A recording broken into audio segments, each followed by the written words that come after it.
Hey everyone, welcome back to the channel. Thank you for being here. My name is Andrew, coming to you from the beautiful Carolinas. Today's topic is going to be how much lower can the narcissist go? Think about that for a minute. Everyone, if you like the content, please like, subscribe, and share. So just when you think the narcissist can't go any lower, they do. The narcissist always overplays their hand, and they put people in positions where people don't know how to get out of these positions until they get the wisdom, until they find the needle in a haystack and they realize that they were and or are in a toxic narcissistic relationship. You see, the narcissist administers so many different punishments via abuse. Example, they triangulate people, they use the smear campaign, they throw rage fits, they mirror people, they project on people, they blame shift people. They will gaslight people. They'll instill the silent treatment. There's so many other things the narcissist does, but when you don't know what you don't know and you are in a narcissistic relationship, it is advantage narcissist throughout that whole relationship until you figure it out. And that is when you must go no contact, block these people, delete them, remove all flying monkeys and people associated with them. If you can't do that now, I understand, but please insulate yourself and protect yourself and do not be in communication with the narcissist if you do not need to be. Now, having said that, how much lower will the narcissist go? They can go as low as they want to because the narcissist has no shame. They don't care about their actions. All they care about is what they can take from people in any one moment. Keep in mind, you live in the present moment. That's where the abundance happens. That's where all of the possibilities take place, and that's why you are healing or you have healed. The narcissist lives for the moment. They don't care. Any which way the wind blows is what the narcissist, that's the direction that they will go on. That's why so frequently they will make plans with people. And this is one thing when the narcissist would be going low. They would make plans with people, let's say to go away on a holiday vacation. Well, what would happen? One of a couple things. One, maybe it's a couple hours before that holiday vacation is getting ready to take place, and they will cancel, or they will blow it up and they will have an intentional argument. So maybe you still did go on that vacation or holiday trip, but it was already off to a rocky start because the narcissist wanted to blow it up. So think about that. Usually a vacation or a holiday trip is something that you're looking forward to doing, but not with the narcissist. You see, the narcissist needs the spotlight on them, and they need everything to be about them. They need to be front stage and center, and they don't want vacations or holidays or birthdays of other people to get in the way of them getting supply. So that's one example of how much lower the narcissist can go. Here's another one, very simple one. You bought a car, maybe it's your favorite car, and you've saved up and you purchased it and you're very proud of it, and it's the best car you could get for the money that you had. Well, the narcissist, maybe they're your friend, wink, wink, and they see the car that you have and they're like, oh, that's a nice looking car. And a week later, boom, they have the exact same car as you, but maybe with a higher set of amenities and the deluxe version, if you will. And now they drive by your house, they stop over and say, hey, look at my new car. And you're like, well, that's the same car I got. I spent a year saving up for that and researching it, and you just got it like that? Like, why would you do that? Well, the reason they would do that is because they're in competition with you, and they don't want you to enjoy your car. So what will they do? They'll get the exact same car with an upgrade, and now you're thinking about, why did they do that? You're scratching your head, and you're saying, what? I don't get this. See, that's how the narcissist can go low. They will go as low as they possibly can to disrupt your energy, to steal your assets, to take your time, to blow up relationships that you are and or were a part of, to take your health, to take your hobbies, to take the favorite things that you like to do, i.e. food or locations that you like to go to. The narcissist is littered all over the planet with toxicity, and the narcissist does know what they're doing. If you think for a minute that the narcissist doesn't know what they're doing, you really need to think again, because they're always in competition with people. They believe that they're better than other people, that they're more handsome or pretty, that they're more intelligent, that they have a higher education, etc. And the narcissist is always looking at their friends and colleagues and romantic relationships and children, and they're trying to blow up anything between them and any success that they may take. So here's another one, college. Maybe your parent was the narcissist and you were trying to go to university, and you studied and you got great grades and everything, and they said, yeah, you know what, you could be a doctor, but I think it's better if you go to this other school and become this other profession.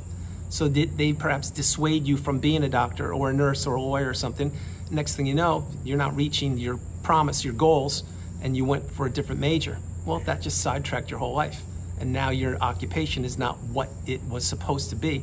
Doesn't mean you can't go back to school, but what it means is the narcissist was trying to have you not succeed, which is another thing with your hobbies.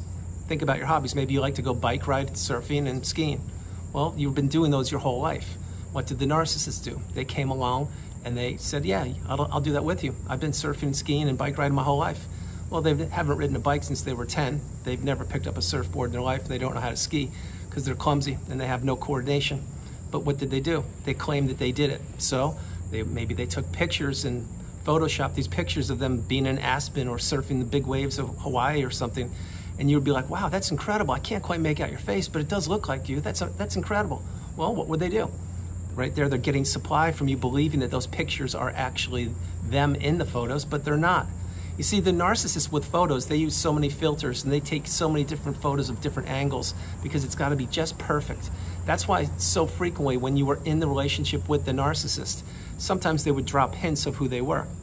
Maybe they would send you a picture of them and it would be an awkward picture. It wouldn't be a picture of them sitting front center smiling ear to ear. It would be with a smirk on their face. It would be with a question mark above their head. It would be with the darkness of their pupils looking at the camera. The narcissist is a shapeshifter. They change shapes the way you change your shoes. They can appear any way, at any time, and in any form. And the narcissist, they know no bounds as to how low they will go. Think about a Hoover. This is probably one of the best examples I can share for this short video. What is a Hoover? It's when the narcissist is trying to test you and to see if you've healed and to see if you'll go back into the relationship for a day, a week, a month, a year, a decade, or to see if you will communicate with them or all of the above. Now, when the narcissist is trying to Hoover you, they're trying to see how strong you are. Now, think about how that relationship ended when you were in it. You were probably discarded. They probably crumbled you up like a sheet of paper and threw you away on the freeway. Not trying to upset you or trigger you, but that's what these people usually do. And then what did you do? You had to heal. You had to slow your life down. You had to journal, meditate, see a therapist, watch videos, heal childhood wounds, etc. And you did that, or you're doing it. And then lo and behold, what happens? Maybe you received a Hoover. Well, why do you think the narcissist was trying to Hoover you? I will tell you why, because they're trying to impede your progress. They're trying to impede your healing. They do not want you to figure out not only who they are, but your higher purpose. That is why the narcissist knows what they're doing. Anytime the person gets a Hoover, it's a direct correlation that the narcissist thinks that that person is not strong enough, or they haven't healed, or that person still has something that the narcissist wants to take from them. But the narcissist is the weak one. The narcissist is the coward. The narcissist is the bully. The narcissist has to steal from other people. They need to break other people's relationships, break other people's dreams, hopes, aspirations, goals. They need to take people's wives and husbands and their children and their stepchildren. Think about this one. What's parental alienation? That's when the narcissist will not allow you to see the kids or the grandkids, or maybe even to let other people see the kids or the grandkids, maybe even friends or acquaintances or siblings. But why do you think the narcissist parental alienates? It's because they don't want the children to grow up properly in a loving, kind, stable, nurturing, healthy household. What they want is they want to show the children toxicity and to turn them into mini-me's and to turn them into the next wave of the narcissistic abusive cycle. That is why once you identify that you're in a narcissistic relationship or you were in one, you need to break the cycle. You need to go no contact and block these people, etc. Because somebody has to be the cycle breaker. My hope is it will be you, or it is you. Because 1 minute in a relationship like this, it will never serve you. It never has. That's why, again, don't accept a Hoover. We already discussed what the Hoover is and how low the narcissist will go. Think about when the narcissist pops up at a barbecue or an event, and maybe the narcissist was a friend. They're no longer a friend because you figured out who they are. Well, what will they do? They'll show up to that event acting like they're your best friend in front of everybody. They'll walk right up to you, give you a handshake or maybe a peck on the cheek and say, hey, how's it going? It's so great to see you. But what is that? That's a performance for the audience. That's a performance for people at that event to see that the narcissist and you are actually on good terms when in fact you're not, because the narcissist probably snuck attacked you when you were at that event or barbecue, and they probably got you in a vulnerable position. Maybe you were in a corner of the room talking with somebody. They came up behind you and then acted like they were all chummy with you. Well, the truth of the matter is they weren't chummy with you, and you just had to take 15 showers after you removed yourself from that event because all the toxicity, even for a brief second from the narcissist, was all over you. But see, the narcissist, they will go as low as they possibly can because all they care about is inflicting damage and all they care about is their appearance, and they care about what people think of them. That is exactly how shallow these people are. The narcissist usually has the loudest voice in the room, but not always. The narcissist is usually scouring the room, looking for people that they can take other things from, meaning new sources of supply or recycled sources of supply. But the narcissist will always be in competition with everybody they surround themselves with. They will always look at people as the opportunity. That's why the narcissist needs these kind of people. They need the unpaid helper. They need the walking apology. They need the sounding board. They need someone to punish in the household when no one else is around. They need someone to abuse verbally in the car and the freeway when you're going 100 miles an hour. They need someone to be there when they are not having a good day and they come home and they will just throw a rage fit on you because they did not get the promotion or the pay raise, or they didn't get the supply they needed that day. So that's why they want to have built-in supply. Now, another thing, sometimes during one-on-one sessions, people will ask me, well, why would the narcissist not only A, get married, but why would they B, stay married? Very simple. Number one, they would get married because it is a license to abuse. When you took your wedding vows, you believed in them and you honored them and were committed to them, etc. That's not what the narcissist sees. They see this as a legal way to abuse people with the wedding ring.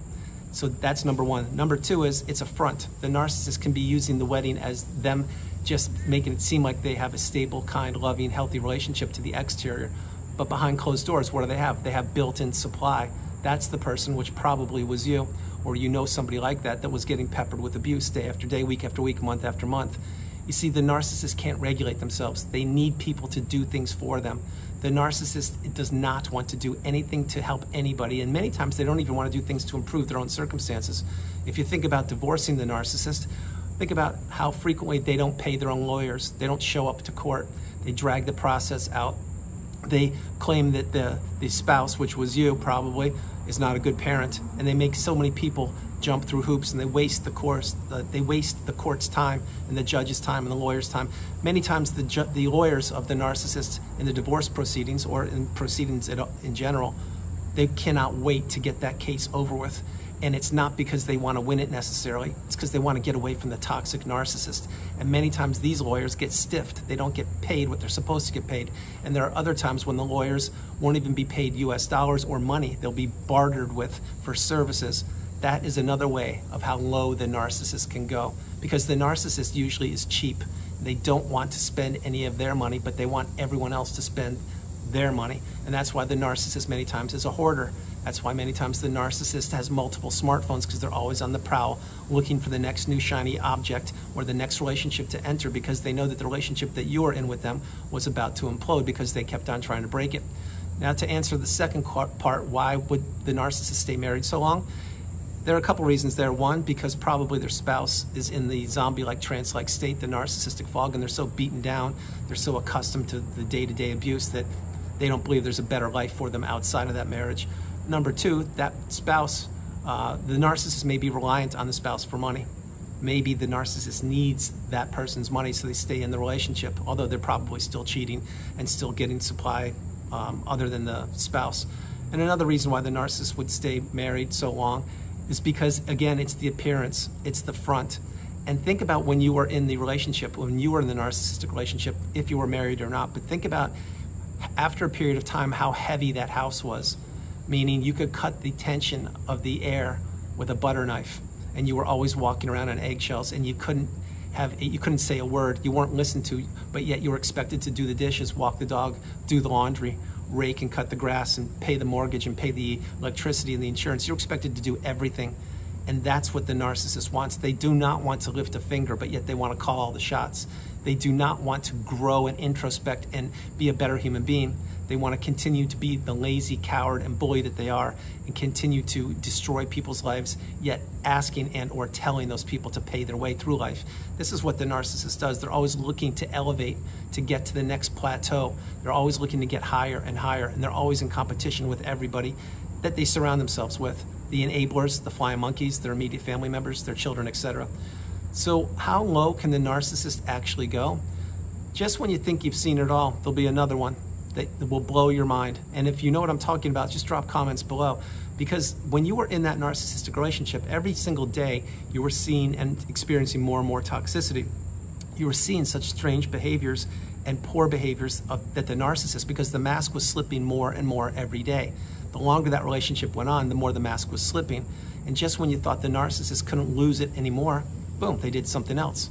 This is exactly how their tiny little brain goes around. It runs around in a little script, and it's pitch black inside their mind. And this is why the narcissist needs to keep going. This is why the narcissist cannot sit still. This is why they have multiple smartphones. This is why they blow up every relationship they ever become a part of. Because they always want to do whatever they want, whenever they want, with whomever they want, with no regard whatsoever for their current spouse, their own children, their colleagues, their coworkers, their neighbors. They don't care. They only deteriorate over time. So just when you thought that the narcissist couldn't go any lower, they will top themselves, believe me.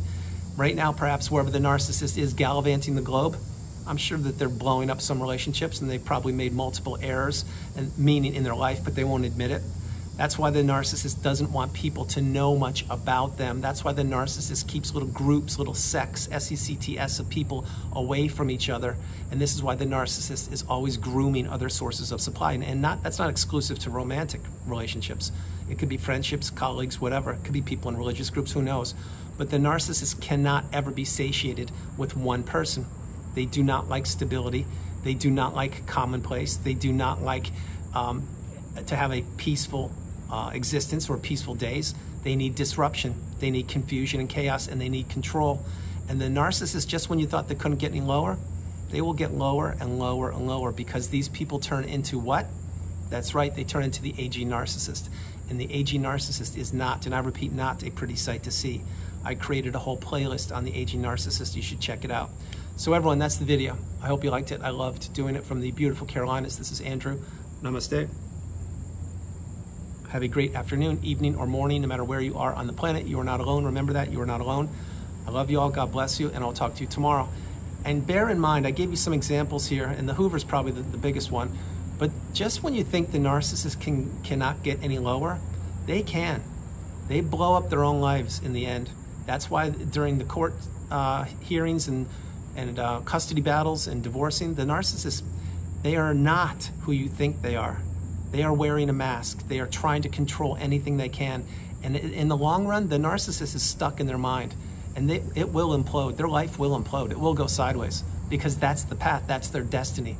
They do not live a life of puppies and rainbows and unicorns and butterflies. They live a life of misery, destruction, collapse, and deterioration. I love you all. God bless you. And I will talk to you tomorrow.